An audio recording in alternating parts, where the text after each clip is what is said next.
تیسرے رکوع میں پہنچے ہیں۔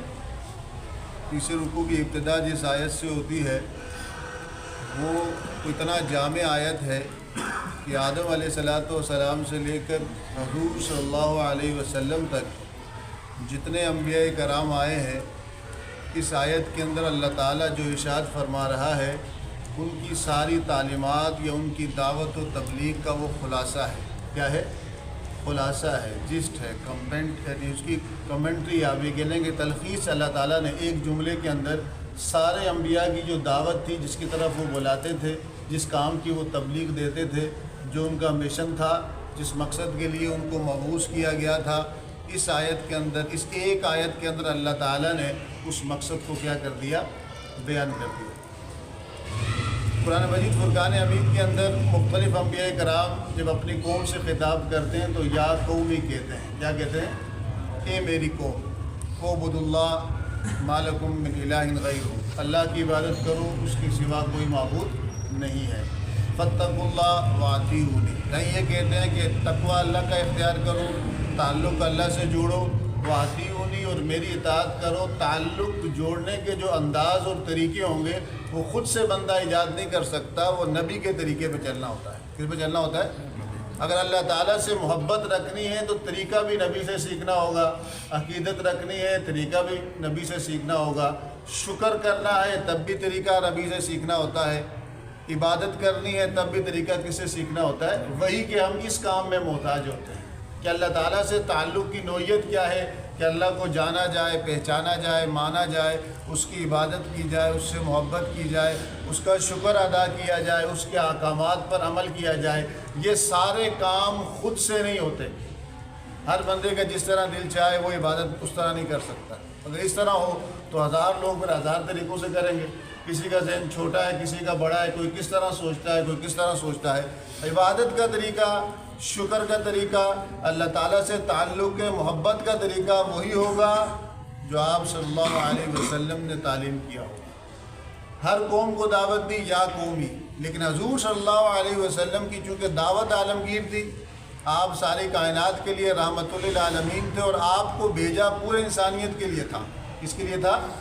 وما ارسلناک الا کافۃ للناس ہے۔ اسی وجہ سے آپ صلی اللہ علیہ وسلم جب خطاب کرتے ہیں لوگوں سے، اللہ تعالیٰ جب خطاب کرتا ہے قرآن میں تو کہتا ہے کہ یا ایھا الناس، اے انسانیت، یہ سارے انسانوں، یہ سب لوگوں۔ انسان سے مراد حضور کے دور مبارکہ سے لے کر قیامت تک آنے والے جتنے انسان ہیں، جن جن کو انسان کہا جاتا ہے، ان سے خطاب کیا جا رہا ہے۔ خلاصہ کیا ہے ہر نبی کی دعوت کا؟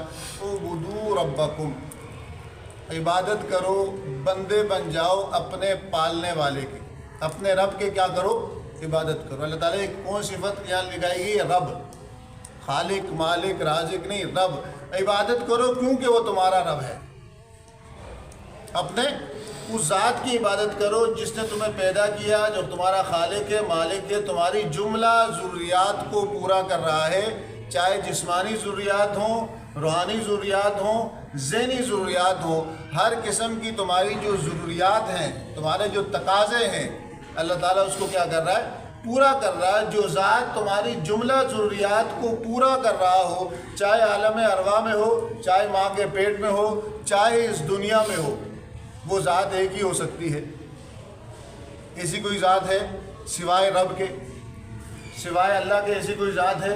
نہیں ہے۔ تو ربکم، دنیا کا معاملہ نہیں، تمہاری جملہ ضروریات کو، جب سے تم ہوئے، جب سے تمہارا وجود ہوا اور جب تک قیامت تک اور جب تک رہے گا، جب تک پہنچائے گا، وہ تمہارا رب ہے، تمہاری جملہ ضروریات کو پورا کر رہا ہے۔ عبادت کرو اپنے رب کی، کیوں کرو؟ تمہارا رب ہے وہ۔ الذی خلقکم، پھر ایک اور صفت ذکر کی کہ وہی ہے جس نے تمہیں وجود بخشا ہے، تمہیں عدم سے وجود میں لایا ہے، تم تو کچھ تھے ہی نہیں،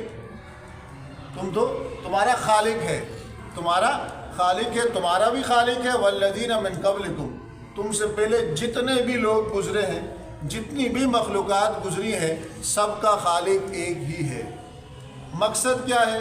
یعنی قرآن یہ نہیں کہہ رہا ہے کہ اللہ تعالیٰ پہ بلائنڈلی آپ فالو کریں، اندھا دھند آپ مان لیں، کہا نہیں، عقل استعمال کرو، اپنا شعور استعمال کرو کہ تمہیں جس نے پیدا کیا ہے، جو تمہیں پال رہا ہے، جو تمہارا مالک ہے، جو تمہارا رازق ہے، اصول کیا ہے کہ احسان اصل بندہ کون ہوتا ہے؟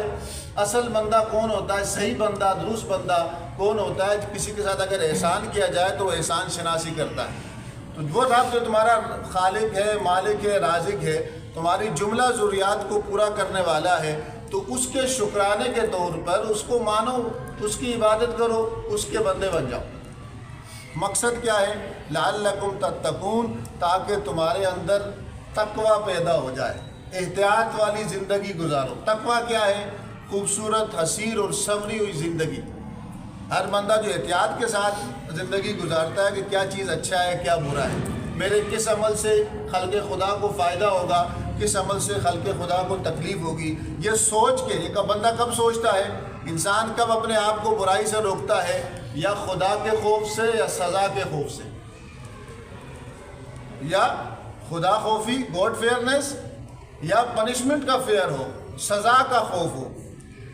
تو اصل اصول اللہ، اس مومن بندہ جو ہے اس کے اندر اللہ تعالیٰ کیا پیدا کرنا چاہتا ہے؟ تقوی سے خدا خوفی پیدا ہوتی ہے، اللہ تعالیٰ سے ڈرنا۔ اللہ سے ڈرنے کا مطلب کیا ہے؟ اللہ کی ناراضگی سے ڈرنا، کیونکہ جس سے محبت کی جائے تو بندہ اس سے ڈرتا ہے، تو کیا اس کے ظاہری وجود سے ڈرتا ہے؟ نہیں، کیا کسی سے ڈرتا ہے کہ وہ مجھ سے ناراض نہ ہو جائے؟ تو جب قرآن مجید میں یہ آئے کہ اللہ سے ڈرو، تو مطلب اللہ کی ناراضگی سے ڈرو، اللہ کے غصے سے ڈرو۔ دنیا کا اصول بھی ہے کہ جو چیز آپ کو زیادہ پسند ہو، جو آپ کا پیارا اور محبوب ہو، تو آپ اس کی ناراضگی سے ڈرتے ہیں۔ ڈرتے ہیں کہ نہیں ڈرتے؟ اصول ہے، اس کی ناراضگی سے ڈرتے ہیں۔ تو ڈرنے کا مطلب ہے لعلکم تتقون، تمہارے اندر خدا خوفی پیدا ہو۔ جب خدا خوفی پیدا ہو جائے گی تو تمہارے جملہ معاملات کیا ہو جائیں گے؟ سدھر جائیں گے۔ ہر معاملے کے اندر تم اپنا بھی خیال رکھو گے اور خلق خدا کا بھی کیا رکھو گے؟ خیال رکھو گے۔ احکام دو قسم کی، ایک حقوق اللہ ہے، عبادت جو اللہ تعالیٰ کی جاتی ہے، نماز ہے، روزہ ہے، زکوٰۃ ہے، ذکر اللہ ہے، اور ایک حقوق العباد ہے، وہ اللہ تعالیٰ کے احکام جس میں بندوں کے متعلق لین دین کے معاملات ہو گئے، رشتہ تعلق، حسن اخلاق، یہ سارے معاملات کس میں آتے ہیں؟ حقوق العباد میں۔ تو رب کریم کا یہ جو اعبدوا ربکم، اپنے رب کی عبادت کرو، اپنے رب کے حقوق اللہ کے اندر اللہ کا بندہ بننا ہے۔ کیا بننا ہے؟ حقوق اللہ میں کس کا بندہ بننا ہے؟ اپنے آپ کو اللہ تعالیٰ کا بندہ بنانا ہے۔ بندہ فارسی میں بستن سے نکلا ہے۔ بستن کا مطلب ہوتا ہے بندھا ہوا۔ کیا ہوا؟ بندھا ہوا۔ اپنے آپ کو اللہ تعالیٰ کے احکامات کے ساتھ اپنے آپ کو، اپنی خواہش کو باندھ دینا ہے۔ یا تو بندہ اللہ کا بندہ بنتا ہے، یا حدیث میں آیا ہے لعن عبد الدینار لعن عبد الدراہم، یا مال کا بندہ بنتا ہے۔ حضور نے فرمایا کہ لعنت ہو اس شخص پر جو مال کا بندہ بنا۔ مال کا بندہ نہیں بنا جاتا، مال تو ضرورت پورا کرنے کے لیے ہے۔ پیسے کس لیے ہوتے ہیں؟ کھانے کے لیے یا ضرورت پوری کرنے کے لیے؟ پیسوں سے محبت نہیں کی جاتی، بلکہ پیسوں کو استعمال کیا جاتا ہے۔ جس چیز سے محبت ہو بندہ اس کو استعمال نہیں کرتا ہے۔ اصول ہے پیسوں سے بندے کی ضرورت پوری ہوتی ہے، خواہش پوری ہوتی ہے، لیکن اگر ان پیسوں کو ہی اپنا معبود بنا لے، وہ معبود کس طرح بنائے گا کہ پیسے کمانے میں حلال حرام کی تمیز بھول جائے، اچھے برے کی تمیز بھول جائے، کہ بس آئے کسی طرح بھی آئے، حلال سے آئے تو ٹھیک ہے، حرام سے آئے تب بھی ٹھیک ہے، جب مزاج یہ بن جائے، جس ذریعے سے بھی آئے پیسہ آنا چاہیے، بس میں اپنی خواہش کی تکمیل کروں گا۔ جب بندہ کا مزاج یہ بن جائے تو پھر وہ خیر شر نہیں دیکھتا، وہ اللہ کی رضا اور اللہ کی خوشنودی نہیں دیکھتا، وہ پھر اپنے خواہش، اپنے نفس کی رضا اور اپنے خواہش کی رضا، اپنے خواہش کی تکمیل چاہتا ہے۔ قرآن میں اللہ فرماتا ہے افرأیت من اتخذ الہہ ہواہ، کہ آپ نے ایسے شخص کو دیکھا جس نے اپنی خواہش کو خدا بنا دیا۔ خواہش کو خدا کس تناظر میں بنا دیا کہ رضا کس کی جانی چاہیے، رب کی رضا کی چاہت انسان کو مطلوب ہو، رب کی خوشنودی مطلوب ہو کہ رب کیا چاہتا ہے، لیکن انسان کا مزاج یہ بن جائے کہ میں کیا چاہتا ہوں۔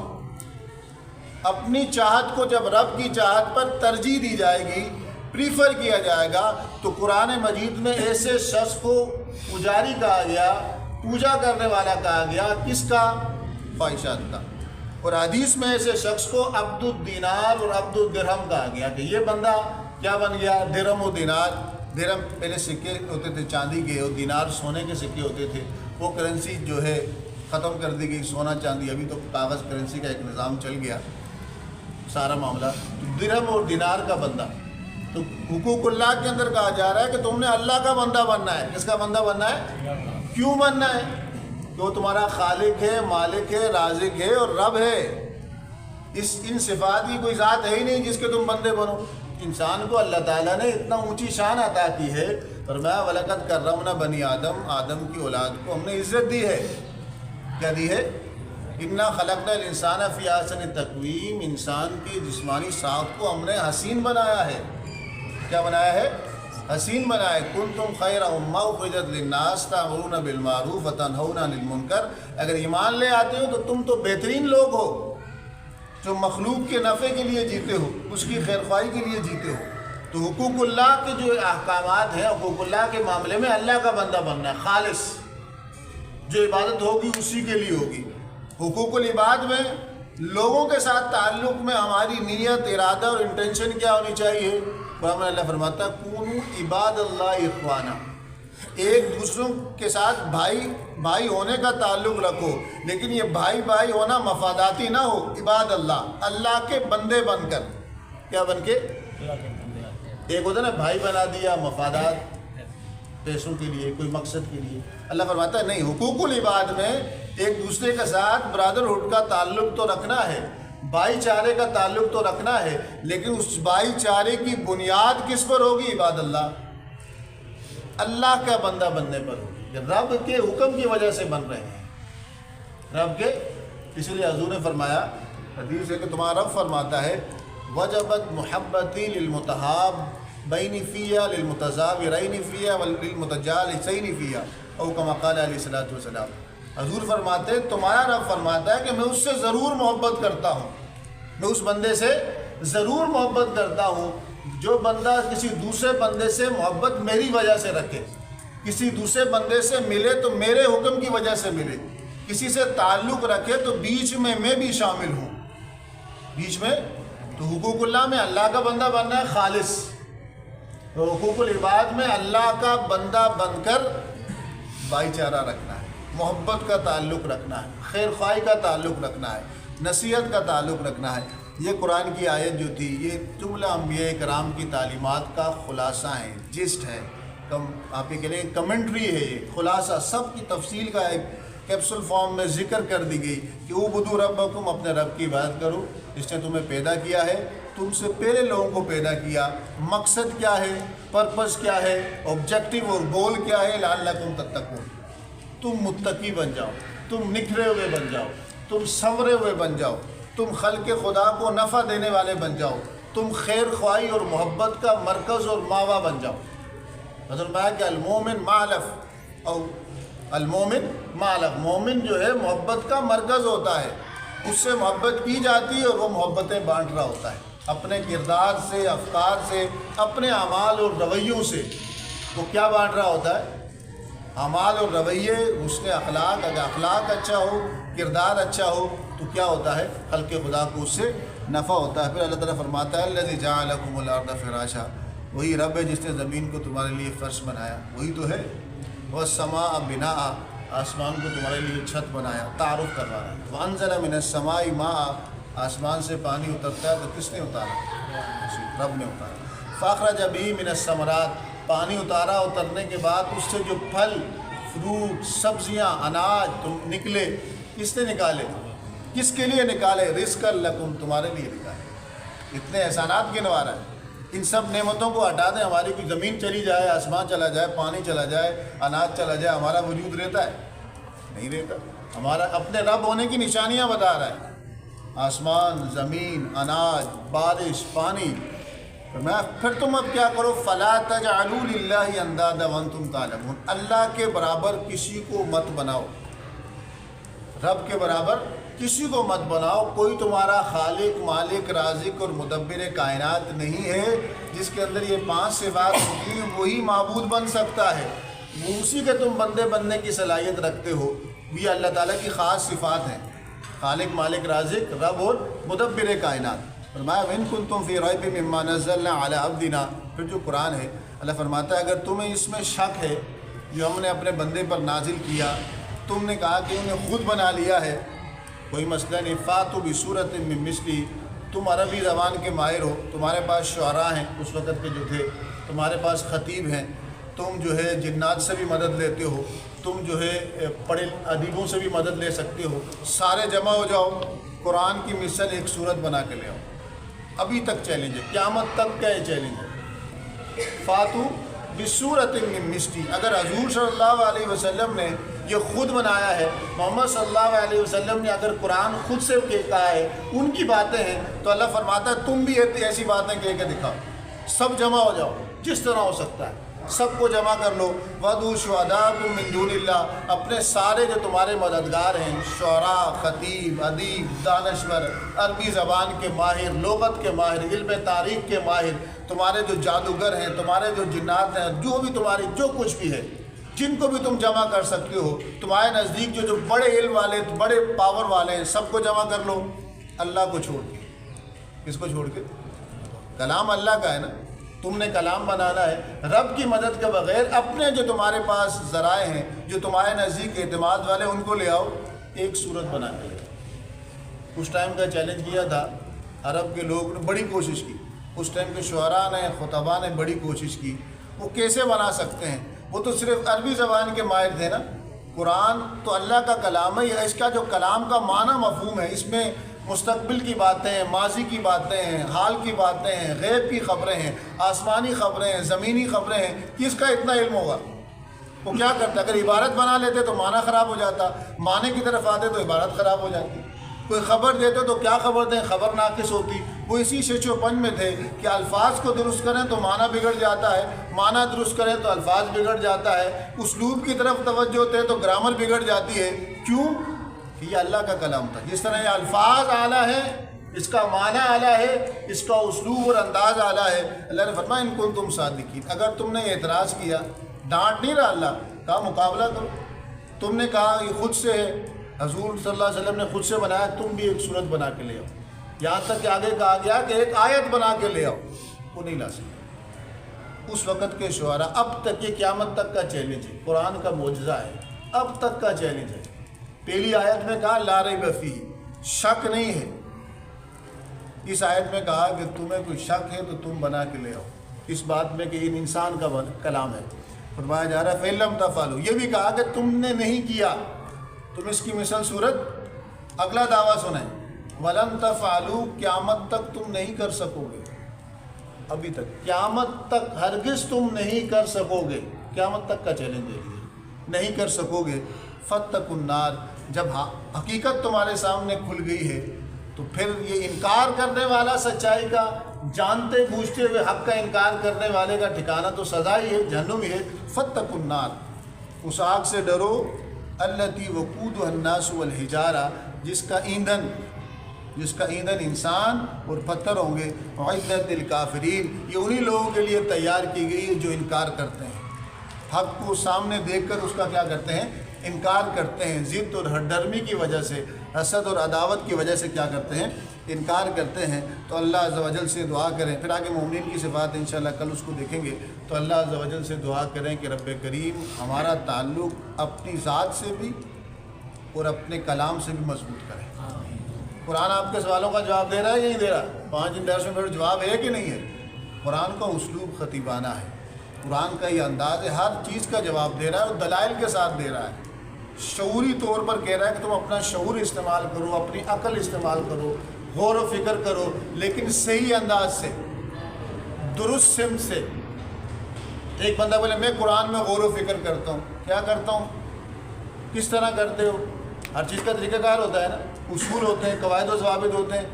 تو میں جو ہوں قرآن مجید میں غور و فکر کرتا ہوں، کس طرح کرتا ہوں کہ میں اس کا ترجمہ پڑھ لیتا ہوں، ٹھیک ہے، بنیادی چیزیں سمجھ، بنیادی تھیم سمجھ آ جائے گی، بنیادی باتیں سمجھ آ جائیں گی، تھوڑی تھوڑی ترجمہ تفسیر کے ساتھ پڑھتے ہیں اور اچھی باتیں سمجھ آ جائیں گی۔ لیکن میں نے قرآن کا ترجمہ پڑھا، تفسیر پڑھا اور اس پر اپنی رائے دینے شروع کر دی، تو میں ایکسپرٹ نہیں ہوں، رائے ایکسپرٹ دیتا ہے، کسی بھی شعبے کی رائے، کوئی بھی فن ہو، میڈیکل ہو، سائنس ہو، انجینئرنگ ہو، فلسفہ ہو، معاشیات ہو، معاشرت ہو، سوشل سائنسز ہو، نارمیٹو سائنسز ہو، رائے کون دیتا ہے؟ جو ایکسپرٹ ہو، ماہر دیتا ہے۔ کون دیتا ہے؟ آپ ڈاکٹر کے پاس جائیں، ڈاکٹر صاحب نے آپ کو دوائی دی لکھ کے، تو ڈاکٹر صاحب آپ نے کیوں دی، کیسے دی، میں آپ سے اختلاف کرتا ہوں، تو پہلی بات آپ سے کیا پوچھے گا؟ میں یہ تو جواب دے سکتا ہوں کہ میں نے کیوں دی، کتنی بیماری اس کو، یہ جواب دے گا.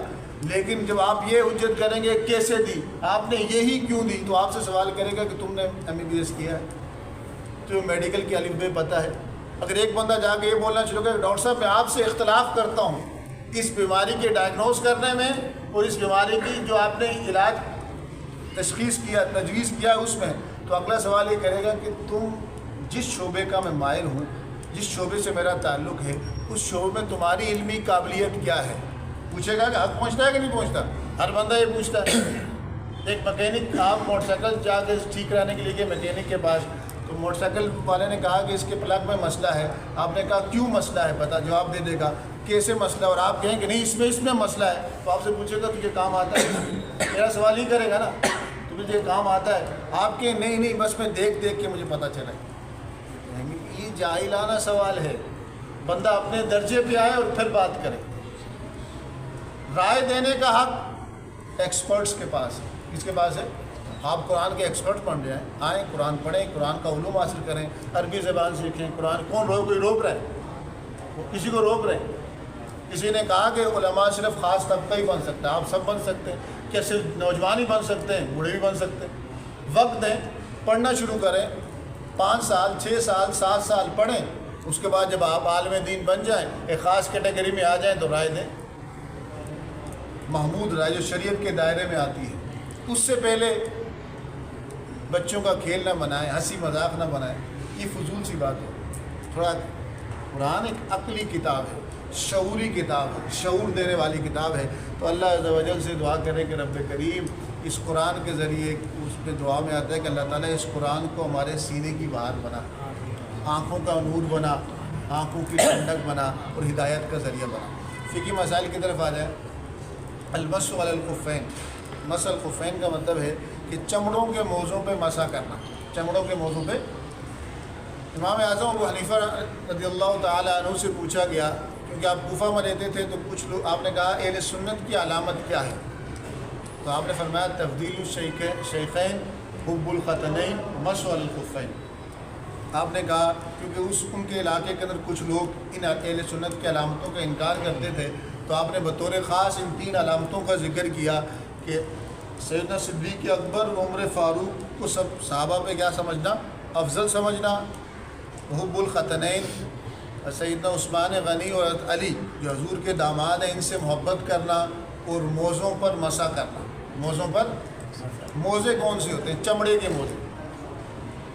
چمڑے کے وہ موزے جو ٹخنوں تک ہوں یا ٹخنوں سے نیچے تک ہوں، پورا ٹخنا گھیرے ہوئے ہوں یا ٹخنے سے تھوڑا نیچے تک ہوں. اب اس کی مختلف قسمیں ہوتی ہیں. پورے چمڑے کے ہوتے ہیں، ایک مجلدین پورے چمڑے کے ہوتے ہیں، ایک منالین اوپر سے موٹا کپڑا ہوتا ہے تولیے ٹائپ کا، اور نیچے جو ہے چمڑا لگتا ہے، اور یہاں ویسے وہ والے استعمال نہیں ہوتے، یہاں پورے چمڑے والے استعمال ہوتے ہیں. اور تیسرا جو ہوتا ہے، یہ ان کو خف کہتے ہیں. ابھی میں کیا کہتے ہیں؟ چمڑے والے موزے. وہ جو کپڑے والے موزے ہیں اس کی 2 قسمیں. چمڑے والے موزوں پہ مسح ہوتا ہے دونوں قسموں پر. پورا چمڑے والا ہو یا اوپر سے موٹے کپڑے والا ہو اور نیچے سے کیا ہو؟ چمڑے والا. ان دونوں پہ مسح ہوتا ہے. کس طرح ہوتا ہے بتاتا ہوں، کن شرائط کے ساتھ ہوتا ہے وہ بتاتا ہوں. اور تیسرا جوربین جو ہوتے ہیں، جن کو ہم جرابیں کہتے ہیں، موٹے تولیے کی موٹی جرابیں جن پر پانی نہ رستا ہو. پانی اگر اس پہ پھینکے تو اندر پاؤں گیلا نہ ہو، اتنی موٹی ہوں جس پہ چلا بھی جا سکے، اس پہ بھی مسح ہو سکتا ہے. لیکن یہ عام نیلون کی جرابیں جو پہن کے ہم شوز پہنتے ہیں، ان پہ مسح نہیں ہو سکتا. 3 صورتیں ہیں نا، 3 قسم. ایک ہے چمڑے کے موزے فل چمڑے کے، ایک ہے چمڑے کے تو ہیں لیکن اس کا نیچے نال جو ہے، تلا جو ہے وہ چمڑے کا ہے، اوپر سے موٹے کپڑے کے ہیں. اور تیسرا موٹے کپڑے کے ایسے موزے کہ جن کے اندر پانی اگر پھینکے تو پاؤں میں نہ جاتا ہو، رستہ نہ ہو اور چلنا بھی ممکن ہو. ان 3 موزوں پر مسح کیا جا سکتا ہے. جو چوتھے نمبر کے موزے ہیں جو میں نے پہنے، انہوں نے پہنے، عام جو پہنے جاتے ہیں ہلکے موزے سوتی یا اونی، ان پر مسح نہیں ہو سکتا. مسح کا مطلب کیا ہے؟ وضو کرنے کے بعد اگر آپ نے وہ موزے پہن لیے، وہ آپ نے اگر موزے پہن لیے، تو اب جب آپ دوبارہ وضو کریں گے تو آپ کو اس پاؤں دھونے کی ضرورت نہیں ہے. آپ وضو کریں گے, چہرہ دھوئے, بازو دھوئے, مسح کیا, اور اس کے بعد آپ نے گیلا ہاتھ کر کے سیدھا ہاتھ پاؤں کے اوپری حصے پر پشت پر کیا کر دیا, پھیر دیا, الٹا ہاتھ الٹے پاؤں کی پشت پر گیلا کر کے پھیر دیا, آپ کا وضو ہو گیا. جو بندہ گھر پہ مقیم ہو تو ایک دن اور ایک رات 24 گھنٹے تک وہ اس سے استفادہ کر سکتا ہے. 24 گھنٹے بعد وضو کر لے, یا وضو کیا ہوا ہے تو موزے اتار کے پاؤں دھو لے. اگر سفر میں ہے تو 3 دن اور 3 راتوں تک اس کی کیا ہے, اس کو اجازت ہے, موزوں پر مسح کر سکتا ہے. لیکن اگر اس نے موزے اتار لیے تو مسح اس کا ٹوٹ جائے گا, پاؤں دھونے پڑیں گے, وضو کرنا پڑے گا. یا موزہ اس کا پھٹ گیا, یا موزے پہ پانی چلا گیا. اس طرح وہ چمڑے کے شوز ہوتے ہیں, شوز یہ بھی ٹخنوں تک آتے ہیں, آدھا ٹخنا تو اس میں چھپا ٹخنوں تک ہوتا ہے, ٹخنے اس میں چھپے ہوئے, چمڑے کے موزے, چمڑے کے شوز, اس پر بھی مسح ہو سکتا ہے. اگر ایک بندہ باوضو رہنا چاہتا ہو, وضو اس نے کیا, شوز پہنے تھے تو ان شوزوں پر مسح کر لے, لیکن جیسی اتارے گا تو وضو کیا ہو جائے گا, اس کا مسح ٹوٹ جائے گا, اس کو صرف پاؤں دھونے پڑیں گے. کیا دھونے پڑیں گے؟ لیکن اگر اس کے شوز صاف ہیں تو وہ جنازہ بھی پڑھ سکتا ہے. شوز اس کے نیچے سے صاف ہیں تو اس میں نماز بھی وہ پڑھ سکتا ہے, نماز بھی وہ پڑھ سکتا ہے. یہ موضوع کے متعلقہ مسائل تھے.